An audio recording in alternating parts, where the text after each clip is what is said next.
Small business owners, this one's for you. Chase for Business and iHeart bring you a podcast series called The Unshakables. This one-of-a-kind series will shine the spotlight on small business owners like you who faced a do-or-die moment that ultimately made their business what it is today. Learn more at chase.com/business/podcast. Chase, make more of what's yours. Chase mobile app is available for select mobile devices. Message and data rates may apply. J.P. Morgan Chase Bank, N.A., member FDIC. Copyright 2024, J.P. Morgan Chase & Co. You're ready for a comeback. And with Purdue Global, you can do more than take classes. You can take charge of your story, of your career, of your life. Earn a degree you can be proud of and get an education employers respect.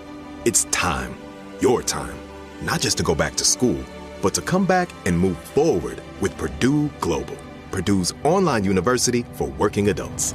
Start your comeback at purdueglobal.edu.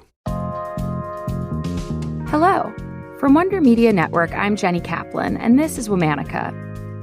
This month, we're talking about go-getters, women who purposefully, or in some cases accidentally, acquired life-changing wealth, good fortune, or influence. Today, a so-called she-merchant, trader, and enslaver who built and maintained a trading empire, becoming one of the richest women in the colonies. Let's meet Margaret Hardenbroeck.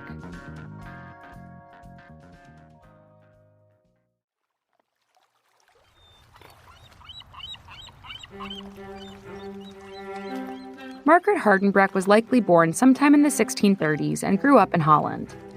The Netherlands was one of the few countries educating women at the time.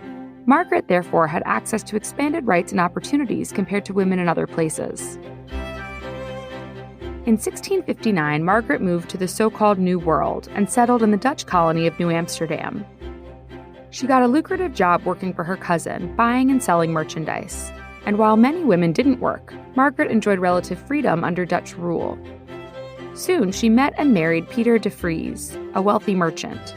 The couple had one daughter, Eva. As a married woman and mother, it would have been the norm for Margaret to stop working. But she didn't. When her husband Peter died in 1661, she inherited his fleet of trading ships. The few women in the trading game at the time were called she-merchants. And while some were quite successful, nobody matched Margaret. Soon, she was the wealthiest she-merchant in New Amsterdam. In 1662, Margaret married for a second time. Frederick Phillips was a fellow trader. In fact, he was almost as successful as Margaret. Almost. Their union was a powerful one, and yet before they married, Margaret made sure to lock up her assets so that if anything happened, they'd remain hers. With Margaret's fleet and Frederick's connections, the two began building out their empire. Their ships ferried fur and tobacco from the colonies back to Europe. They became one of the first businesses to export wheat. Soon, they engaged in a deeply cruel and lucrative business at the time, the transport and sale of enslaved people. Margaret and Frederick also relied on the labor of enslaved people in their businesses at home. Business was booming. Margaret and Frederick dominated New Amsterdam's trading market. Then, in August of 1664, something appeared on the horizon. Ships. As they approached, the inhabitants of the Dutch colony of New Amsterdam realized the ships belonged to the British. This was a clear threat. But rather than fight, the Dutch surrendered. Margaret and Frederick were among the proponents of this plan. They wanted to protect their business empire, and they immediately declared their loyalty to the British king. Thus, New Amsterdam became New York. And while the British proved less progressive than the Dutch on women's rights and freedom, Margaret continued to operate her empire.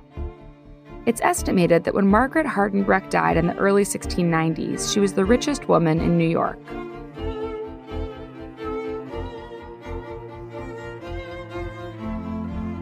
All month, we're talking about go-getters. For more information, find us on Facebook and Instagram at Womanica Podcast. Special thanks to Liz Kaplan, my favorite sister and co-creator. Talk to you tomorrow. With Amex Gold, you can experience the gold standard. You get access to exceptional dining, plus 4 times membership rewards points on eligible dining purchases. That's the powerful backing of American Express. Terms apply. Cap applies. Learn more at americanexpress.com/withAmex. From hobby farmers to weekend gardeners and everyone in between, Tractor Supply trusts 5G solutions from T-Mobile for Business to make shopping more personal. Together, we're connecting over 2,200 stores with 5G business internet and powering AI so team members can match shoppers with products faster. You're all set. This is enriching customer experience. This is Tractor Supply with T-Mobile for Business. Take your business further at T-Mobile.com/now.